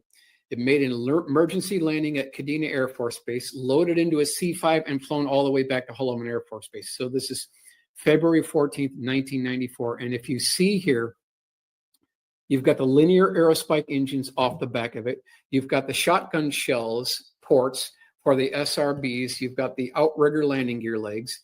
And then you've got this tarp partially covering the stubby vertical stabilizer. That's what was talked about from eyewitnesses who saw this thing being unloaded at Holloman Air Force Base. Let's continue on. So I took all the information together, the drawings, the sketches, the newspaper clippings, the sighting reports, everything from Bill Scott, sent it all the way over to the Philippines, and they came up with this model that I commissioned them to do. And I want to credit them. They did a great job. This is factory direct models for us, so it's a shout out to them. So you've got the white color, you've got the air intake, you've got the darkened leading edge, you've got winglets on the canards, pilot, co-pilot, launch control officer. Let's do another view here. This is a 3/4 aft view, kind of looking about a 20-degree look-down angle. We've got that chine section. We've got the ridge that runs along the top section of the craft itself, and then these absolutely massive winglets that were seen by multiple eyewitnesses. This is almost a direct side view, but at about a 30-degree look-down angle, and we'll do a couple more here just to give you an idea. Now, I also had them design and build for me the parasitic aircraft, and I specifically asked them to put magnets in both the parasitic aircraft and the mothership. So this thing is magnetically attracted to the bottom of the aircraft, and it actually sits up inside. And they actually have the thermal resistant panels in there. They've got the grooves that are talked about. And if you read Bill Scott's 2006 article on the Dark Star, you'll see that all of this is represented within Bill's article. It's all talked about and highlighted in Bill's article. So this is what the cavity looks like on the mothership. And then I'm going to go one more forward here. And now you can see the parasitic aircraft sitting up inside that cavity here. Okay, so in terms of technology and propulsion systems, the space shuttle is equivalent to the fossilized remains of a T-Rex. Why are we still using solid and liquid rockets? Saturn V, Space Shuttle, SpaceX. So that's a good question. Why are we still using these obsolete liquid rockets, solid rockets? We've got the Saturn V Apollo program. We've got the space shuttle. We've got Elon Musk. He's still using liquid rockets. Why is he using liquid rockets? Has he not been clued in? Has he not been read in on black programs and that there are much better and more efficient ways to get into space without using solid and liquid rockets? Has he not been clued in, or are we all being played here? Let's continue on. Check in here. Hadley Scott, hey, Epic Info, Boston Deadhead. Ivan Lar, found Michael through Richard Dolan's podcast. Great work he's doing. Let's see, Tomorrow Starship. Okay, so let's get back to Edgar's presentation here. Now, there are two versions of the TR3-B. The prototype measures 200 feet across. The production version measures 600 feet across. The TR3-B is a high-altitude stealth reconnaissance platform. This is all from Edgar Fouché's presentation. Next one. The code name for the TR3-B is called the Astra. This terminology dates back to the ancient Sanskrit texts of ancient India. That I thought was interesting. Let's continue on here. The first flight of the TR3-B was in the early 1990s. The craft is nuclear powered, and funding was procured from President Reagan's SDI or Star Wars program. So I'm highlighting this again. According to Edgar Fouché and his sources, the funding for the TR3-B program came from Reagan's Star Wars program, the SDI program. Let's continue on. By 1994, there were 3 operational models built at the cost of $1 billion each. So is that where the money went? Some of the money from SDI? Did that get funneled into this TR3-B program? The TR3-B's outer coating is reactive to electrical radar simulation and can change reflectiveness, radar absorptiveness, and color. The polymer skin, when used in conjunction with electronic countermeasures, can trick radar receivers. Ooh, so now we're talking about radar invisible stealth, radar absorptiveness, and color. So now we're on a different level completely here. The circular plasma field accelerator ring, called a magnetic field disruptor, or MFD, surrounds a rotatable crew compartment. Sandia and Livermore Laboratories developed the reverse engineering magnetic field disruptor, or MFD. So here, I think, is a very critical Rosetta Stone slide. Here he's talking about Sandia and Livermore Laboratories as being laboratories that reverse engineer the propulsion system. That's key. So what other top secret classified propulsion systems did these 2 national laboratories work on? We need to drill down on these 2 organizations. What is their real history? What programs were they working on, let's say, mid-1980s to mid-1990s that we don't know about? Were they actually involved in reverse engineering propulsion systems that went into the TR3-B? We need to drill down on this. The plasma in the accelerator is mercury-based and is pressurized to 250,000 psi at a temperature of 150 degrees Kelvin, which is minus 189 degrees Fahrenheit, and accelerated at 60,000 RPM to create a superconductive plasma with a resulting gravity energy. The TR3-B utilizes 1 multi-mode thruster mounted on each corner. So just giving you background of how this thing actually works here. The MFD generates a magnetic vortex field, which disrupts and neutralizes the effects of gravity on mass within proximity by up to 89%. With the vehicle's mass reduced by 89%, it can travel at speeds up to Mach 9 vertically or horizontally. So if you're reducing the way that gravity affects on mass, you're also reducing your G-forces.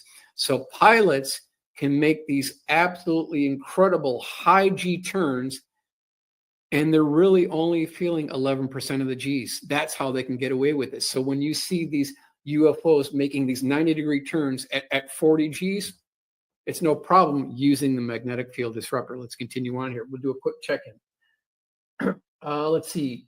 Custodian File Dragon. inertia. Would the centric force like a gyro interfere with the movement? Fast to us, but slow to them. Okay, let's continue. The mass of the circular accelerator and all the mass within the accelerator, crew compartment, avionics, MFD systems, fuel, environmental systems, and nuclear reactor are reduced by 89%. So yes, within this field, the crew compartment, the avionics, the MFD systems, fuel, that's reduced by 89%. So that's how they're getting away with this. And I'm sure they're employing this technology in more than one configuration. Let's continue.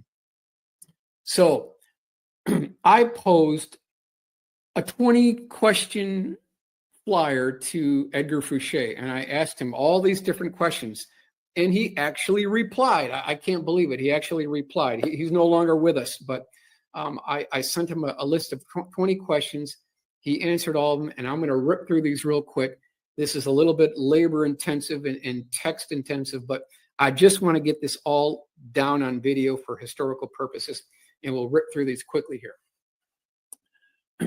Who is the primary contractor for the TR3-B? Edgar Fouché. Lockheed, Boeing, Northrop, Teledyne Ryan, managed by NRO, NSA, and CIA. There were a number of major defense contractors involved to keep different parts of the R&D compartmentalized. 2, what company was responsible for building the propulsion system MFD on the TR3-B? He didn't answer this one. I don't know if he missed it, but for some reason he didn't answer this one. 3, what was the day of the first flight of the prototype for the TR3-B? They built a lot of different prototypes from the early 1970s on. I believe the first gravity warping vehicle, Triangle, was flown in the early 1970s. 4, how many different sizes of the TR3-B were built? Approximately 250 feet for the prototype, and 3 were flying before 1994. The operational model was supposed to be 600 feet. Never saw a large production model, only saw them over Edwards Air Force Base, Air Force Flight Test Center, and Nevada. What military facility were these craft being kept? Other than Groom, it's probably kept underwater or in the Antarctic, don't know. So here we've got possible USO. Yeah, you could store them there. What is the overall mission of the TR3-B? Logistics support and transportation for the secret space program. If used on a planet, moon, or large outpost, you would have a ready-made transportable space station. Oh yeah, absolutely. Let's continue on. Does the TR3-B carry any weapon systems on board? I have no knowledge of its weapon systems, but the 3-letter agencies in the military love adding weapons. How many crew members are on board during a typical mission? I believe it was a minimum of 4 for the prototype. Please explain how the magnetic field disruptor works. See below. How is the craft capable of making 40G turns and abrupt stops? Ask Warren. So Warren was a friend who was a great physicist and mathematician. What type pilots fly the TR3-B? Air Force or contractor? Both. But the military pilots are Navy and U.S. Air Force and graduates of their own test pilot school, like Air Force Flight Test Center at Edwards Air Force Base. Many astronauts were the top test pilots in our military, the top 1% for sure. What type of navigation system is used on the TR3-B?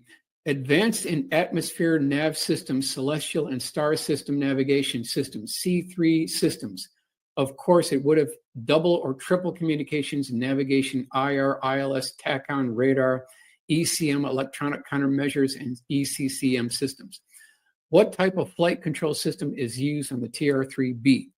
Variable vectored intake and thrusters on the edges and advanced multi-mode propulsion engines on each tip of the triangle. Let's continue on. What type of power sources of the craft? 2 nuclear reactors. So you've got the magnetic field disruptor, and then you've got 2 nuclear reactors flying over our American cities and the world during the Reagan administration and beyond. What type of materials used to build the TR3-B? Advanced composites, metamaterials, and titanium. So here's this metamaterial pops up again. How many total TR3-Bs were built?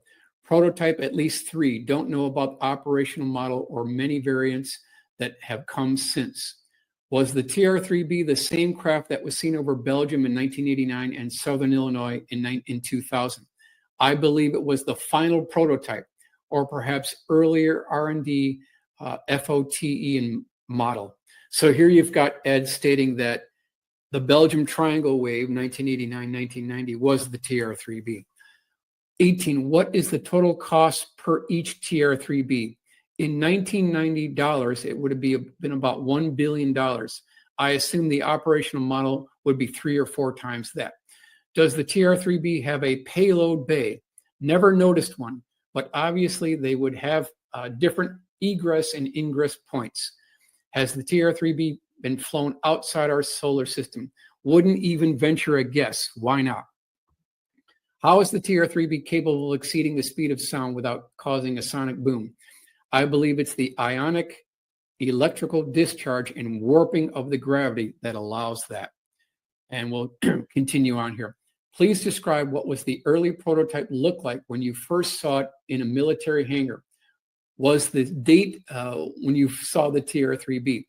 1975, high in the atmosphere at Edwards during the night. 1976, within the southern part of the Nellis Range. Late 1970s at Groom Air Base. The schematic you have on my third triangle drawing are fairly accurate. I was told that the operational model had different engines on the tips, that they had eliminated the rotatable crew compartment. So here you've got Ed talking about flying triangles going on in 1975. That's a lot earlier than we all thought. 23, what is the exterior color of the craft? It has a stealth electrochromatic coating that can change its color and electronic signature. Please describe the landing gear on the TR3-B. The only one I saw on the ground used 3 tripads with T-pads, no wheels. What government agency is responsible for operating the TR3-B? NRO, NSA, CIA. Was Kelly Johnson the senior project design engineer on the TR3-B? I had to get that one in. No, it would have been Ben Rich. Let's go on. 27. Does the TR3-B emit any low-frequency electrical humming noises during operation? When we were bike riding in the high desert of the Nellis Range, it made a very slight magnetic hum. It also made the hair on our bodies stand up. It was right over our heads and was pretty much silent. Yeah, that's exactly what witnesses described. 28, are there any lights on the TR3-B? Yes, each tip on the triangle. The MFD on the prototype gave out a large diffused light in the bottom center of it. Please describe how the multi-mode rockets operate and who the prime contractor was for the 3 rockets on the bottom of the craft. See below. 30, does the craft incorporate any type of visual stealth technology which would hide it from view? Most likely, since there are electrochromatic coating can change color. Of course, we have developed several types of invisibility since the operational model. The one was saw high up in the atmosphere after dark got bigger and bigger as it descended. Also, the stars were blocked out above the triangle. 31 and 32, what was the purpose of the vents on the side? Variable vectored intake exhaust depend on which direction the vehicle is going. Wouldn't the directional thrust by jet engines on board the craft be negated by the MFD since they are in close proximity? The MFD is not anti-gravity, so I don't see why it would interfere. Okay, now we'll wrap this up with this section right here. How does the magnetic field disruptor work? You know, honestly, how does this thing actually work here? Sandia and Livermore laboratories developed the reverse engineered MFD technology. So key, those 2 laboratories. The government will go to any lengths to protect this technology.